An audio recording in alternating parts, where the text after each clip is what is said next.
اللہ وکفا والسلام علی عباده الذین اصطفى اما بعد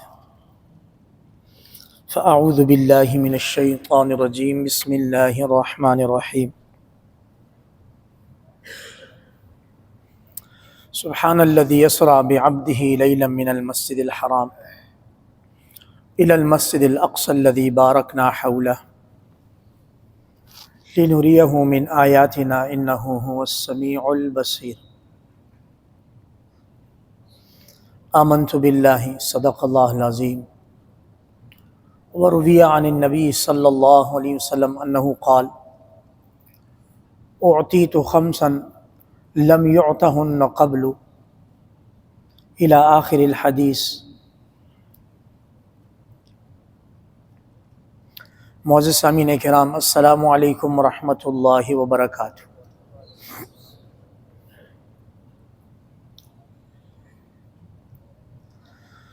ہمارے نبی کریم صلی اللہ علیہ وسلم کو اللہ رب العزت نے اپنی نبوت کے اظہار کے لیے بطور دلیل بہت سارے معجزات عطا فرمائے، اور یہ چیز ذہن میں رکھیں کہ معجزہ وقت کے نبی کے ساتھ خاص ہوتا ہے۔ بعض اوقات بے دہانی میں ہم لوگ کسی عام بندے کے لیے لفظ معجزہ استعمال کر لیتے ہیں، وہ اپنے اصلی معنی میں نہیں ہوتا، بلکہ وہ اللہ رب العزت کی قدرت کا شاہکار ہوتا ہے۔ یار بڑا معجزہ ہو گیا، بڑا معجزہ ہو گیا۔ تو کتابوں میں یہ بات لکھی ہے کہ معجزہ نبی کے ساتھ خاص ہوتا ہے، یعنی جب ضرورت پڑے تو نبی پر وہ معجزہ دکھانا واجب ہوتا ہے۔ پھر اس میں ایک گہری بات یہ ہے کہ معجزہ من جانب اللہ ہوتا ہے، نبی کو آپس میں اس کا اختیار نہیں ہوتا۔ معجزہ من جانب اللہ ہوتا ہے، نبی کا خود سے اس میں کوئی اختیار نہیں ہوتا۔ دلیل کے طور پر موسیٰ علیہ السلام کا عصا آپ ذہن میں رکھیں کہ جب فرعون بہت سارے جادوگر لے کر آیا اور انہوں نے رسیوں پر کچھ پھڑ کے پھونکا تو لوگوں کو دکھنے میں وہ رسیاں سانپ نظر آئیں۔ وہیں موسیٰ علیہ السلام میدان میں بیٹھے ہوئے تھے تو انہوں نے دل ہی دل میں کہا، یا اللہ اگر یہ میری لاٹھی آج اژدہا نہ بنا تو کیا ہوگا؟ موسیٰ علیہ السلام کے دل میں ذرا سا ایک توجہ اور دھیانی کا پہلو پیدا ہوا، یا اللہ ان کی رسیاں تو لوگوں کو سانپ نظر آ رہی ہیں، میری یہ لاٹھی جو فرعون کے دربار میں بڑا اژدہا بن گئی تھی، آج اگر میدان میں یہ بڑا اژدہا نہ بنی تو میرا کیا ہوگا؟ باریک اس میں علمی نقطہ یہ ہے کہ معجزے کا اظہار نبی پر واجب تو ہوتا ہے، لیکن معجزہ اپنی شکل میں نظر آئے یہ اللہ کا اختیار ہوتا ہے۔ چنانچہ اللہ پاک نے موسیٰ علیہ السلام کو تسلی دی، موسیٰ آپ خوف نہ کھائیں، آپ گھبرائیں بالکل بھی نہ، ہم اس لاٹھی سے اژدہا بنانا ہمارا کام۔ چنانچہ انہوں نے 70,000 کی تعداد میں سانپ بنائے، اور یہاں سے موسیٰ علیہ السلام کی لاٹھی جب نیچے کھولی اس نے اپنا ہیوی ڈیوٹی ایگزاسٹ آن کیا اور سب ہڑپ کر گیا، دوبارہ ہاتھ لگایا نو لاٹھی بن گئی۔ یہ موسیٰ علیہ السلام کے معجزے کا تذکرہ ہے۔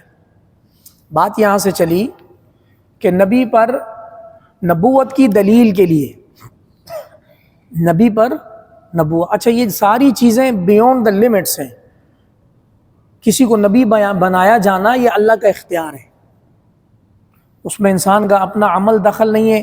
جب ساری سلیکشن اللہ پاک کی طرف سے ہے تو اس نبوت کے اظہار کے لیے، اس نبوت کی تقویت کے لیے، اس نبوت کو پوری دنیا پر رائج کرنے کے لیے اسپیشلٹیز بھی اللہ کی طرف سے عطا ہوں گی۔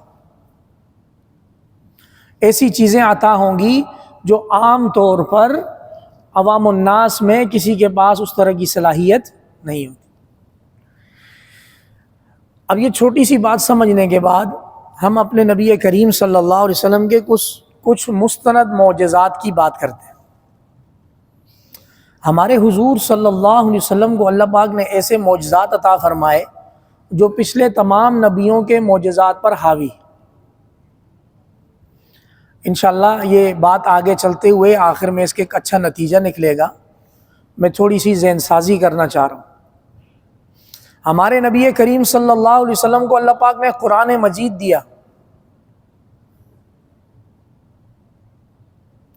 قرآن مجید آج سے 1446 سال پہلے سے لے کر آج تک، اور آج سے لے کر تا صبح قیامت اپنی آب و تاب کے ساتھ یہ معجزہ باقی رہے گا، اور اس کا چیلنج باقی رہے گا کہ اے انسانوں اور اے جنات دونوں۔ انسان تو بیچارہ کمزور ہے، اس کی بیٹری جلدی ڈاؤن ہو جاتی ہے، 6 دن سے زیادہ بھوکا پیاسا نہیں رہ سکتا، اور چند گھنٹوں سے زیادہ جاگتا نہیں رہ سکتا، بڑا ہی کمزور انسان ہے۔ اس کے مقابلے میں جنات ایک بہت بڑی طاقت ہیں، آگ سے بنی ہوئی وہ مخلوق ہے، اور اس کے اندر زندہ رہنے کی، بھوکا پیاسا رہنے کی، ایک جگہ سے دوسری جگہ جانے کی بڑی طاقتیں اللہ نے دی ہیں۔ تو انسان اور جنات کو ایک ساتھ چیلنج ہے کہ اس قرآن مجید کی طرح کی 10 صورتیں بنا کر لے آؤ۔ اچھا 10 نہیں لا سکتے تو اس طرح کی قرآن مجید کی کوئی دوسری مثال لے آؤ۔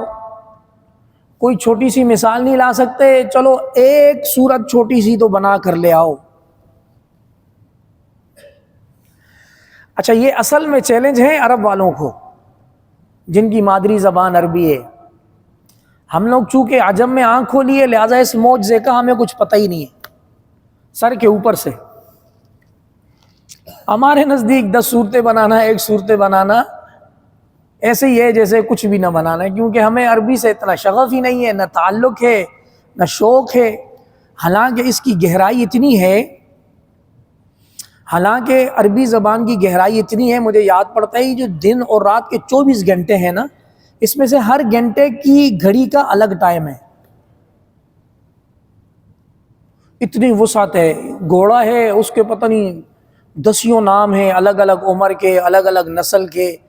تو جب کسی زبان میں اتنی زیادہ ورائٹی پائی جائے اور اس زبان میں ایسا کلام آ جائے جو صبح قیامت تک چیلنج ہو، یہ ہمارے نبی کریم صلی اللہ علیہ وسلم کا بڑا معجزہ ہے۔ چنانچہ آج بھی قرآن مجید میں کسی قسم کی کوئی تبدیلی نہیں کی جا سکتی۔ اگر کوئی کرنے کی کوشش کرے گا تو الف لام میم سے والناس تک قرآن مجید کا جو ربط ہے، جو سیکوینس ہے، وہ ٹوٹ جائے گا۔ جب ٹوٹ جائے گا تو معلوم ہوگا یہ اللہ کا کلام نہیں، کسی بندے کا کلام ہے۔ اور قرآن مجید اتنا بڑا معجزہ ہے، ہماری قوم نے، ہم لوگوں نے، ہماری امت کے لوگوں نے اس کے ساتھ اتنا ہی بڑا اس کو دھچکا دیا ہوا ہے کہ رمضان سے پہلے اتارنے کا نام نہیں۔ جہاں رکھا ہے عزت احترام کے ساتھ رکھا رہے، اس کے اوپر مٹی پڑ رہی ہے، پڑتی رہے، العیاذ باللہ۔ یہ صرف رمضان کی خوراک ہے، تاکہ رمضان میں اس کو لوں، عقیدت سے اس کو چوموں، سینے، ماتھے، آنکھوں پر لگاؤں، تھوڑا سا پڑھوں، اور عید کی رات کو دوبارہ بند، اب اگلے سال۔ ہر سوشل میڈیا کی جو آپ کی اپلیکیشن ہے، واٹس ایپ ہو، انسٹاگرام ہو، ٹک ٹاک ہو، فیس بک ہو، معلوم نہیں اور کیا کیا آ گئی ہیں بلائیں، اس کے اوپر لاسٹ سین 30 minute ego, while ego, 10 minute ego, اور قرآن مجید کی اپلیکیشن لاسٹ رمضان ایگو، سین 8 لاسٹ رمضان، آخری رمضان میں قرآن میں دیکھا گیا تھا، اس کے بعد سے گمشدہ۔ نتیجہ قرآن مجید اپنے خزانوں کے ساتھ آج بھی قائم ہے، امت مسلمہ ذلت اور رسوائی کی ایک زندہ تعبیر بنی ہوئی ہے۔ حضور کے معجزات میں سے اگر میں آپ کو میٹھے میٹھے معجزے بتاؤں نا، دلکش معجزے، وہ بھی حضور کے ہاتھ پر اللہ نے دکھائے ہیں۔ حضور صلی اللہ علیہ وسلم کی 2 انگلیوں مبارک کے اندر سے اتنا پانی نکلا ہے کہ 1400 لوگوں نے پیا بھی ہے، وضو بھی کیا ہے، جانوروں کو پلایا ہے۔ اب یہ ایک دلچسپ معجزہ ہے، اس پہ سب کے دل خوش ہوتے ہیں، بڑا بہترین معجزہ ہے۔ نبی کریم صلی اللہ علیہ وسلم نے کفار کی ڈیمانڈ پر مشرکین مکہ نے بہت بڑا مطالبہ کیا کہ اگر آپ اللہ کے نبی ہیں تو اچھا اس چاند کو 2 ٹکڑے کر کے دکھائیں۔ اب یہ لوجیکلی کوئی بات بنتی نہیں ہے کہ ہم اس وقت ایمان لائیں گے جب آپ چاند کو 2 ٹکڑے کریں، آپ زمین پہ رہ رہے ہیں، زمین کی کوئی نشانی مانگ لیں، لیکن نہیں، ان کی عقلوں میں فطور تھا، انہوں نے مانگا۔ حضور صلی اللہ علیہ وسلم نے اللہ سے دعا کی، انگلی سے اشارہ کیا، اقتربت الساعۃ وانشق القمر، قیامت قریب ہو گئی اور چاند پھٹ گیا۔ یہ معجزہ حقیقی قرآن مجید میں ذکر کردہ معجزہ ہے، اور یہ ہمارے حضور صلی اللہ علیہ وسلم کی ذات اقدس کے اشارے سے واضح ہوا ہے۔ یہ سارے معجزے دلچسپ ہیں، سننے میں مزہ لطف آتا ہے، اس قرآن اور نماز کا کیا ہوگا؟ یہ بھی تو معجزہ ہے۔ میٹھا میٹھا ہپ ہپ، کڑوا کڑوا تھو تھو، یہ اپنے آپ کو دھوکہ دینے کے مساوی ہے، اللہ کے ہاں یہ معاملہ نہیں چلے گا۔ قرآن مجید کا معجزہ قیامت کی صبح تک ہے، اس کا مطلب یہ ہے کہ قرآن مجید کی تلاوت مطلوب ہے قیامت کی صبح تک۔ یہ صرف طاقوں میں سجایا رکھ جاتا ہوں، آنکھوں پہ اٹھایا جاتا ہوں، وہ قرآن مجید کا جو ایک شاعرانہ مقدمہ ہے وہ 100% درست ہے۔ اللہ رب العزت نے حضور صلی اللہ علیہ وسلم کو یہ کلام دیا تھا تاکہ انسان کی مینول بک کے حساب سے یہ مسلمان اور انسان کو قیامت کی صبح تک اس کی رہنمائی کرے۔ جیسے مشین میں فالٹ آ جاتا ہے، جی ہاں، قرآن مجید کی مثال یہ 6 سے 5 فٹ کی مشینری کی مینول بک کی ہے۔ کوئی بھی ڈیجیٹل آپ کی مشینری ہو، اس کے ساتھ کمپنی ایک مینول بک بنا کر دیتی، جس کے اندر یہ بات لکھی ہوتی ہے کہ اگر اس مشینری کو چلانا ہے تو ان ہدایات پر چلائیں، اور اگر اس میں فالٹ آ جائے تو یہ پوائنٹ ہے، اس کے مطابق اس کو درست کریں، وہ مشینری ٹھیک چلتی ہے۔ صحیح ہے؟ یہ اللہ پاک نے جو انسان کو پیدا کیا ہے ایوریج 5 سے 6 فٹ کا، یہ قرآن مجید اس کی مینول بک ہے۔ اگر انسان کو اس بک کے مطابق ٹھیک کیا جائے گا تو یہ وحی اور اللہ پاک کی تعلیمات پر درست ہو جائے گا، اور اگر اس کو مغرب پہ، اس کو جدیدیت پہ، اس کو الحاد پہ، مستشرقین کے اشاروں پر اگر اس کو ٹھیک کرنے کی کوشش کریں گے تو اس باڈی کے اندر مزید وائرس آئے گی۔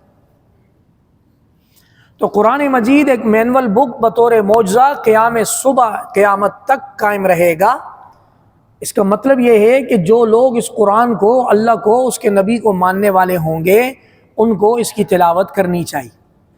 یہ حضور صلی اللہ علیہ وسلم کا پہلا معجزہ ہے، اور سب سے حاوی معجزہ یہ ہے۔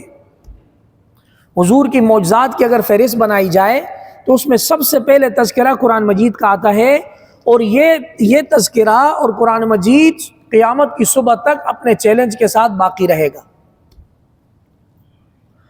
بس میرے معزز سامعین کرام، اس ایک معجزے کا تذکرہ ہے، اور اس ایک معجزے کے ساتھ ہم نے اپنا تعلق بنانا ہے۔ اسی معجزے کے اندر صبح اور شام کے احکامات ہیں، زندگی کیسی گزارنی ہے، دن کیسا گزارنا ہے، رات کیسی گزارنی ہے، حالت امن میں کیسے رہنا ہے، حالت جنگ میں کیا کرنا ہے، خوشی کیسے منانی ہے، غم آ جائے تو کیسے اس کو پاس کرنا ہے، یہ سب کی سب ہدایات اس ایک معجزے کے اندر ذکر ہیں۔ پھر کیا وجہ ہے کہ امت کے لوگ ادھر ادھر تو بہت جائیں گے، لیفٹ رائٹ تو میں نام نہیں لینا چاہتا، اپنی رہنمائی کے لیے، اپنی مشکلات کے حل کے لیے، اپنے ٹارگٹ کو اچیو کرنے کے لیے ادھر ادھر تو بہت جائیں گے۔ ان فی ذلک لآیات للعالمین، جاننے والوں کے لیے قرآن مجید میں بڑی بڑی نشانیاں ہیں، اس طرف نہیں آئیں گے۔ نتیجہ کیا نکلا؟